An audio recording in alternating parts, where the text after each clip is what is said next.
Today we are going to be taking to the skies way up high with the RQ-4 Global Hawk.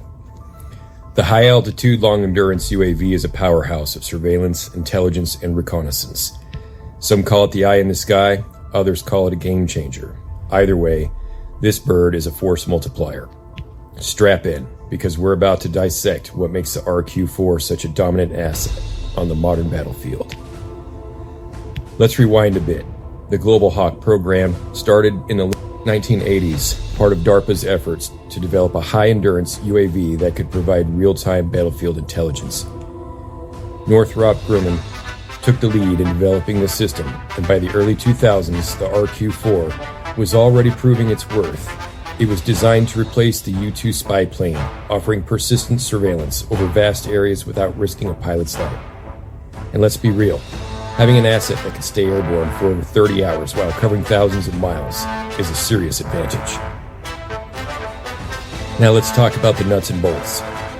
The RQ-4 is a beast. It has a wingspan of about 130 feet, roughly the same as a Boeing 737. It's powered by a Rolls-Royce AE3007H turbofan engine, giving it a top speed of around 357 miles per hour. It's not the fastest thing in the sky, but speed isn't the point here, endurance is. The UAV flies at altitudes of up to 60,000 feet, well above commercial air traffic and most threats. From that height, its powerful sensors can scan an area of 40,000 square miles per day. It's like covering the entire state of Kentucky every single day. It's got synthetic aperture radar, electrical, optical, infrared sensors, and signals intelligence capabilities. That means that it can track moving targets, penetrate through clouds and fog, and even listen in on enemy communications. In short, the RQ-4 is overhead. There's nothing anywhere that you can hide. The Global Hawk saw its first combat deployment in Afghanistan after 9/11, providing critical intelligence for U.S. forces. Since then, it's been active in Iraq, Libya, Syria, and even in humanitarian-like efforts, monitoring natural disasters. One of the most impressive things is that it's fully autonomous. Once a mission is programmed, the Global Hawk can pretty much fly itself. Operators monitor it from the ground, but it does not need joystick control like a Predator or Reaper drone.